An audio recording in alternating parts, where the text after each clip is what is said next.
Welcome, everyone, to the newest episode of Ask a Theologian, the Catholic University of America School of Theology and Religious Studies official podcast. My name is Will Dethridge. I'm an MA in Systematic Theology, Historical and Systematic Theology, And joining me today is Dr. William Barbieri. It's great to have you here, sir. Well, good to be here. Good to chat with you, Will. Of course. And now Dr. Barbieri specializes in moral theology and ethics, as well as religion and culture. Some real great intersections going on there. And, for those of you who are new to the podcast, how it functions is students submit questions in advance for our professors to answer. And if any of you viewers out there have any great theological questions, feel free to submit them in the comments section as well. So the first question, Dr. Barbieri, comes from one of our students at Catholic U, Mary Bonino. And, you have gone through quite an extensive career. I mean, you've been at Catholic U for a good while now, and I've taken a few of your classes. It's very kind of you to put it in those vague terms. Well, let's just say that I've qualified for free parking here for my decades of service. Well, we thank you for them. So, well, she wants to ask, how have your academic interests changed throughout your career? Having tackled so many different topics for so many years. That's always a delightful question to get, because it makes you cast your mind backwards and consider how your own narrative has developed and continues to develop.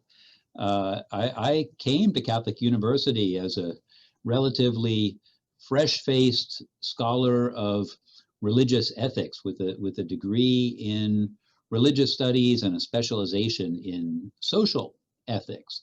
And I think that that's always been a central strand in the kind of work that I do. I would describe myself first and foremost as an ethicist.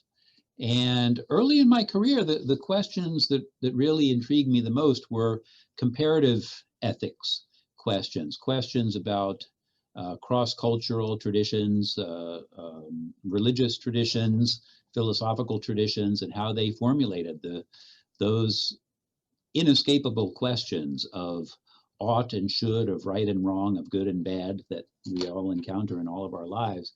And so a lot of the writing and research and teaching that I did early on revolved around this theoretical question of how to compare the different ways that people conceive of ethical systems in different cultures.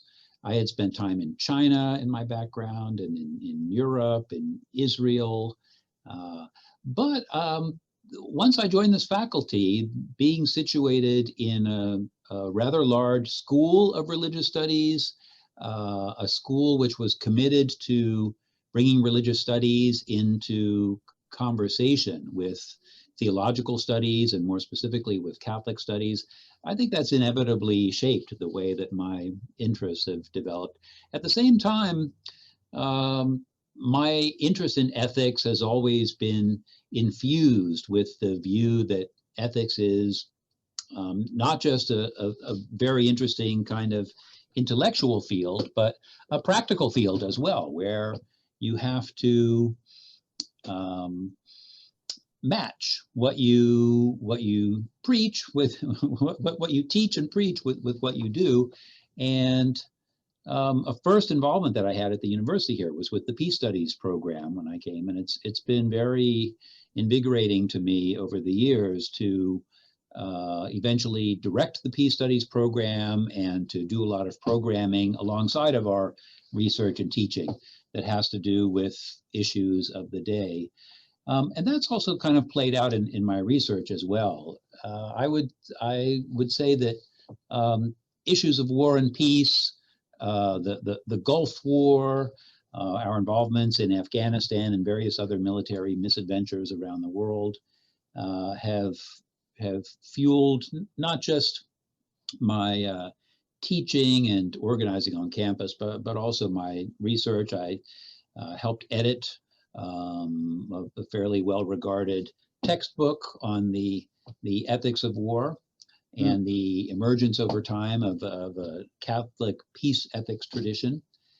But interest in social ethics is always influenced by the times and the issues of the day. And I've found that eventually I was writing and thinking more about the ethics of migration and the ethics of citizenship and ways in which societies make decisions about who's allowed in and who isn't and why. And a couple of the books that I've done focus on what I would call migration ethics. But now in the last 5 years plus, I found my interest shifting again. And that's because of the primacy of climate change as the most challenging ethical issue of the day, both for the Catholic Church in particular and for governments and societies around the world. So yeah, my research has certainly moved in that direction. A lot of the writing that I'm doing now revolves around the idea of what I call moral ecology, which is concerned with the links between ethics, including moral theology and Catholic social teaching, and the various challenges that we think of as ecological ethics. Fantastic. Well, I suppose that's why, from my systematic background, we say that theology is a bit of an ongoing task because you never know what the world's going to throw at you, right? Yes, indeed. Yeah. One other thing that I'll mention is that I've always been interested in stories and narratives and literature. A course at the graduate level that I've taught for many years is called The Moral Imagination. It looks at those intersections between ethics and morality on the one hand and various kinds of expressive media,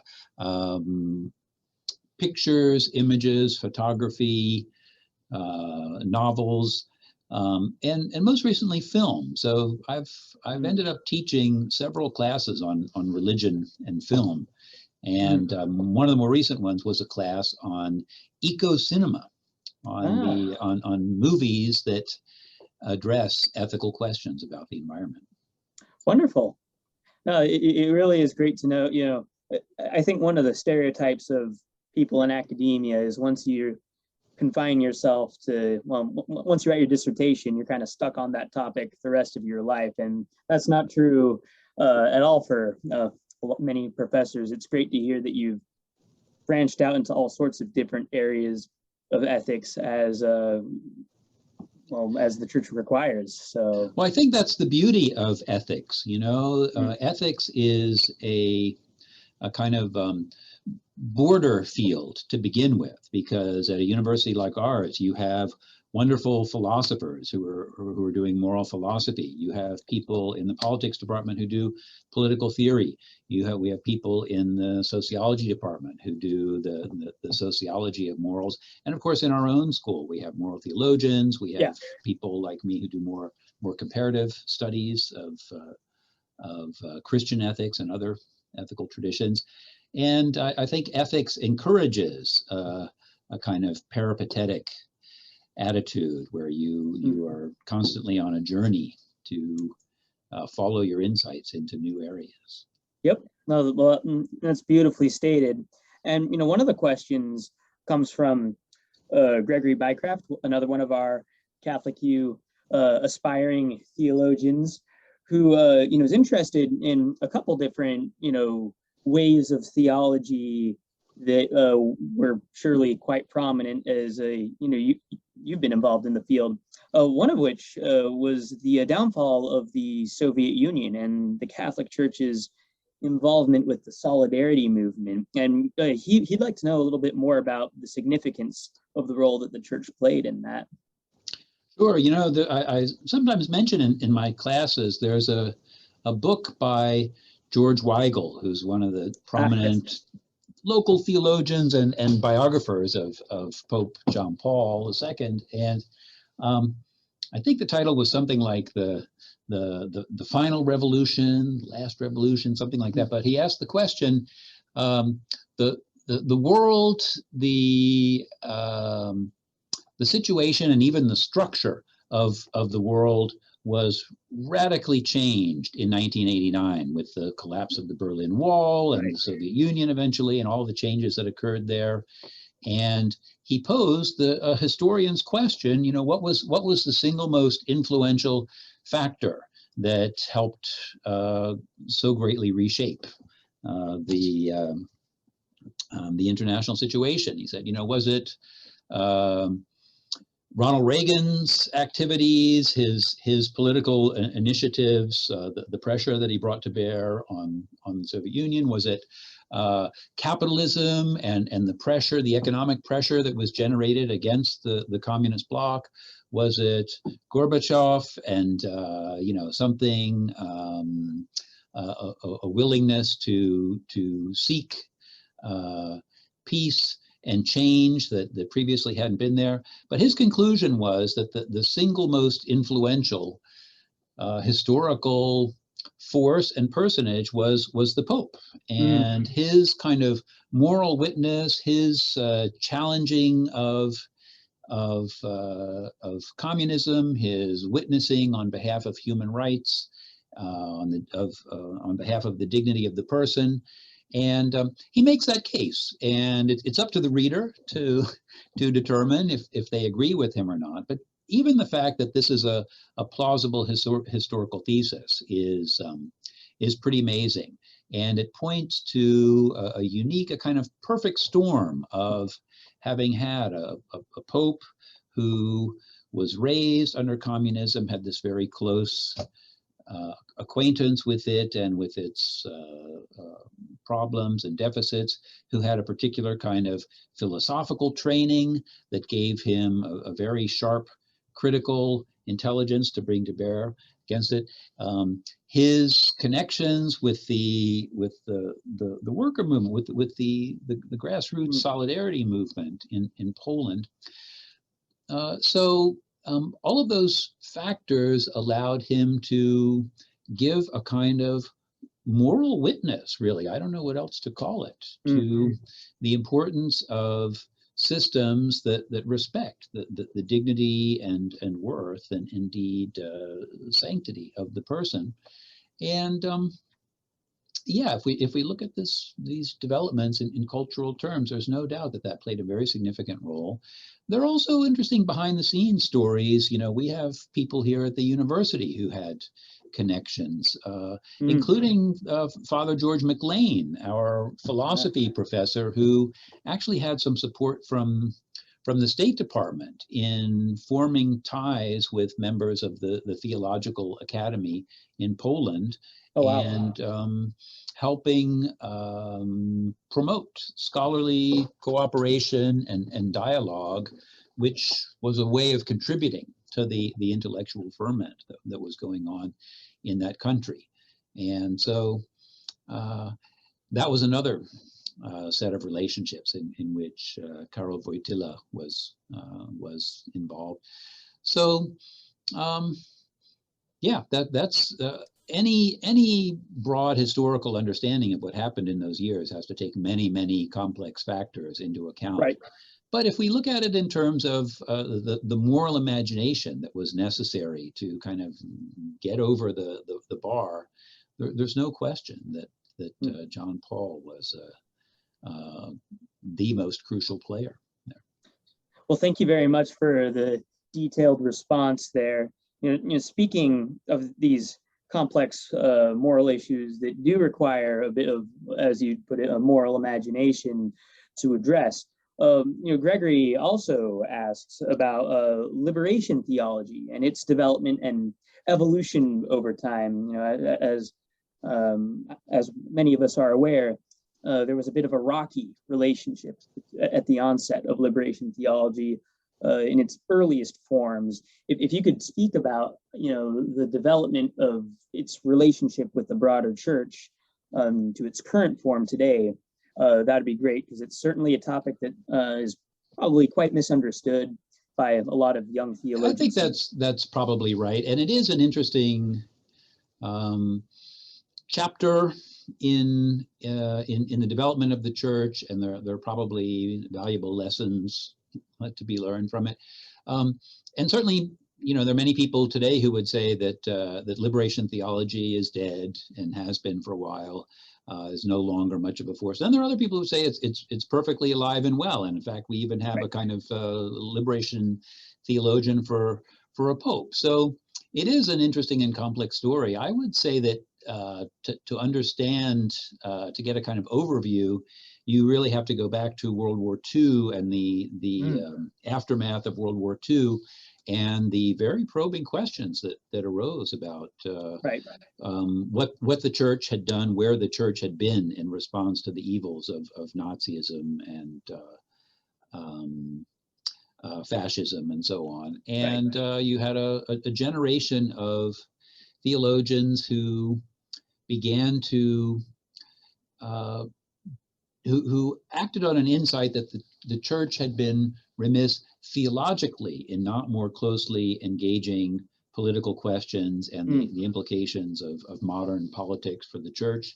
You had the emergence of a kind of European genre of political theology, which explored those questions. And then you had many of the people who were trained there in Europe returning to countries they'd come from around the world, especially in Latin America, and beginning to apply some of these insights to their own countries. And that's where we got the birth in the 60s and into the 70s of Latin American liberation theology, of which Gustavo Gutierrez was probably the most prominent Catholic representative, but you had a number of other folks, some of them Protestant theologians as well, who were developing their own varieties of liberation theology. And this was a broad movement that had, as any movement does, various kinds of extremes that had to do with different kinds of economic analyses, different kinds of prescriptions for whether violence might be acceptable as a reaction against radical exploitation and revolutionary situations in these countries. And some aspects of liberation theology were of concern to Rome, because they, in some cases, produced alliances with not only with Marxist analyses, but with Marxist movements. They raised the specter of violence. Part of the critique of liberation theology was that the church in countries where there's radical exploitation going on does not have the luxury of staying out of politics. To the extent that it stayed out of politics, it was simply in effect supporting the status quo. There was no chance of not taking a side. So if it had to take a side, it should take the side of the poor. Liberation theology also involved a new kind of methodology for doing theology, which began from the bottom up rather than starting with texts and pronouncements and doctrines and creeds and simply reasoning in a deductive fashion toward prescriptions for how to respond in a particular situation, built on the insight that the poor have unique, even privileged insights, theological insights that should factor into the overall process or method for doing theology. So those, we're talking here about a broad movement that included methodological developments and political developments, new liturgical developments, the emergent or ecclesiological developments, the emergence of base communities. If we look back at that now, 50 years later, we can see that certain aspects of that movement have continue or have even become accepted into further developments. On the other hand, there was, as your question reflected, pushback from Rome. There was an instruction against liberation theology from the CDF. As sometimes happens though in those cases, I think if you look at that reaction today, and if you look at the reaction to that reaction from people like Gustavo Gutierrez, you'll find that there wasn't entirely a meeting of minds, and that to an extent, the condemnations of liberation theology focused on a kind of almost a caricature, or certainly a rather narrow description of the entire movement. On the other hand, there were legitimate concerns about trying to bring together Catholic teaching and insights with a materialist outlook like Marxism, or toward a kind of almost a sort of Pelagianism, or a view that it's the job and the feasible task for humans to usher the kingdom of God through their own power into existence on earth. So there are genuine theological tensions there, but in the end, there were crucial notions like the preferential option for the poor, or ideas about solidarity that have been absorbed into Catholic social teaching. There continue to be ecclesiological features that are part of the life of not just Latin America, but the Americas as a whole. Because from the standpoint of Rome, there's an interest in considering North and South America as a single continental ecclesial body. So Francis has been himself influenced by certain strands of liberation theology, not necessarily the same ones that were represented by Gutierrez, for example, or some of the other Brazilian or Peruvian liberation theologians, but there's a commitment to the poor and to a certain kind of spirituality that does, I think, maintain some of this liberationist spirit that has infused Francis's papacy. Yeah, well, thank you so much for answering that. And I'll just ask a couple more questions. As a historical theologian, I like how you mentioned that the condemnation of liberation theology took on a bit more of a caricature of what was understood to be liberation theology, because throughout church history, with the condemnation of certain heresies, even in the earliest days of the church, it often seemed like a lot of the heretical movements themselves weren't actually the ones that were condemned in councils weren't exactly portrayed accurately, some of the time. So, I think that's always useful to have in mind. And one of, a couple of encyclicals that hit close to home for us involve the late 1800s condemnations of what is called Americanism. And being, in your field of ethics, obviously in the United States, I'm sure you have some insight here, but some young theologians that I know often struggle to come to terms with how the Catholic Church, can condemn what it calls Americanism. I mean, there's a lot of, it's a messy word for sure, but how do we come to terms with a lot of the church's issues with liberalism in the 1800s, which shifted to a lot of its approvals in the Second Vatican Council, or acknowledging a lot of its merits in the 1900s? Yeah, I mean, I think you're right in general that that's kind of another case where politics infused a certain amount of exaggeration into a papal pronouncement or letter. I mean, today when I hear some of the characterizations of gender ideology that come out of Rome, I think sometimes the same thing is going on. But this, in other ways, it's a fairly specific historical episode that was the condemnation of Americanism had a lot to do with what was going on in Europe at the time, in Germany and France, and in political pressures that were being placed on the church there. And you're absolutely right that the concerns that were there at the time, first of all, the folks in America who were addressed in this communication about Americanism to Cardinal Gibbons didn't feel like it really described what they were about or what they were doing. But it was, as you say, it reflected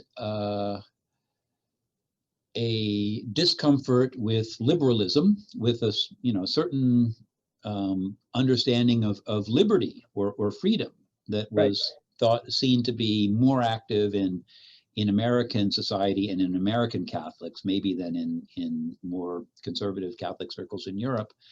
And you're right again that much of the concerns from that letter, which was right around the turn of the 20th century, were, if not reversed, certainly moved away from in the era of Vatican II. Right. And of course, John Courtney Murray was the key figure there, Yes. who made a successful case at the time that not only are broad American attitudes and values and approaches to issues like democracy or the separation of church and state or religious liberty compatible with Catholic theology, properly understood, but he argued that there's even a strong synergy there that he contrasted favorably with places like France. So he did manage to make a case which the church has broadly adopted, that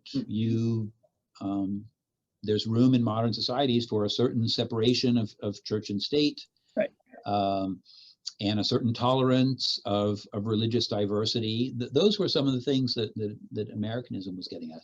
It does remain the case, though, that the church remains critical of a kind of thoroughgoing liberal attitude, yes, and especially of a libertarian attitude, which is a right, kind of even more pronounced commitment to a highly individualistic understanding of liberty.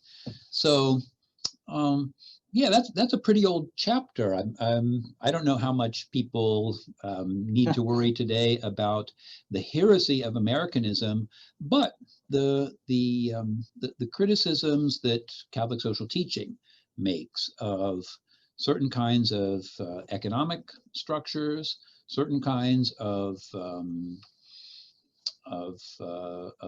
political institutions, maintain a little bit of that tension that was there over 100 years ago.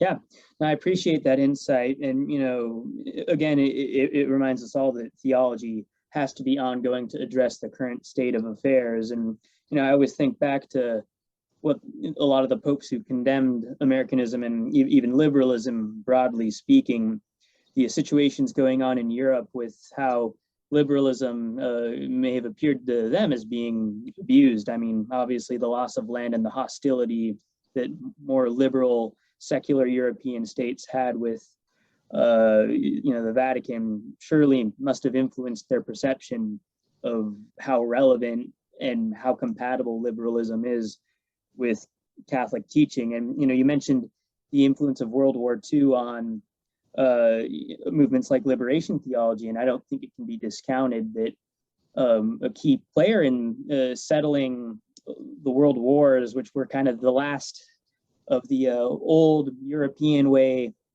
of doing things, one of the key saving figures in that was a liberal democracy, the United States. So I don't think that can it reminds me, I mean, this point you make about how theology generally, the church in particular, does respond to what was called in Vatican II the signs of the times. The church has a duty to scrutinize the signs of the times in the light of the gospel. One of the most prominent developments you see in the field of social teaching over the last 50 years is the rise of nonviolence. And again, we go back to John Paul and his own experiences under communism and his own very personal knowledge of the abuses that totalitarian governments can engage in. And this was reflected in his major shifts that he helped instantiated in the church having to do with things like capital punishment, and Yes. again with the understanding of war. Of course, he oversaw these momentous changes in 1989. This largely nonviolent revolution, which, among other things, revolutionized the church's teaching about war, and including its understanding of just war and what kinds of conditions and limits should be acknowledged for war in our contemporary situation. Oh, no, that's a great insight as well there. I've got one final question. By the way, the last one was submitted by Sam Agra, St. Louis University student, actually, who follows the podcast. And this last one's from Joe Jezebel, another Catholic U student. And this pertains to the environmentalism that you've brought up a couple times, which is, what are some ways that we can connect the Catholic tradition to sustainability? And do you think that, updating or adding feast days to celebrate ecology would help? It's interesting that you bring up the idea of feast days, because we had a very talented doctoral student in our program not too long ago who wrote a dissertation about basically a Catholic ethics of food. And I can pass the information on to you about that, but it revolved around the idea of the family table and of the kind of Catholic liturgical rhythm of normal time and feast days, and incorporated that into a broader understanding of how food is produced and what it means to consume food together, and what the sacramental dimensions are of food, putting all of that in an ecologically sensitive framework.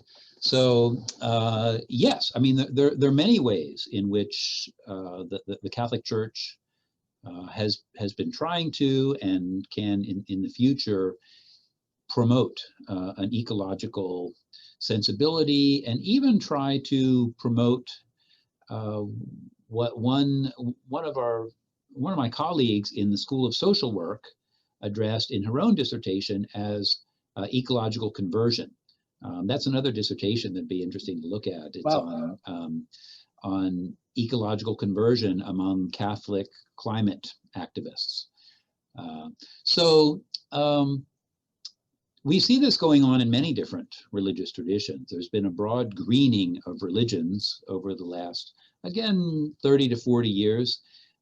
So, a number of Jewish communities have developed what they call eco-kosher, a mode of adapting the institution of kosher so that it's not only about ritual purity, biblical notions, but it takes a kind of broader compass into account of how food is produced and what its ecological ramifications are, and establishes principles for what should and shouldn't be eaten under what kinds of conditions. And by the same token, there are lots of possibilities for adapting feast days or other religious practices along constructive environmental lines. Another thing that we find is that different religious orders have adopted or made ecological living part of their vocation. There's some work on green sisters, for example, because they're orders of nuns that have been particularly proactive in developing green communities. So everything from catechism to high-level public diplomacy to revising and rearticulating Catholic social teaching. I would say that sustainability is an emergent principle along with those other better known principles of Catholic social teaching, like solidarity or participation or subsidiarity. There's a very broad range of things that the church can do, needs to do, and a lot of it is work that can be done in tandem on an interfaith basis with other religious movements. That was one of the aims of Laudato Si, I think, to build bridges with other religious traditions that are concerned with this issue. Great. Well, thank you so much. I mean, it sounds like there's all sorts of work that can be done in theology going forward. It's a good sign for people interested in, continuing on. I mean, getting a degree in theology, getting their master's, even their PhD. It was such a pleasure to talk about a wide array of topics with you, sir. Thank you so much for coming on the podcast.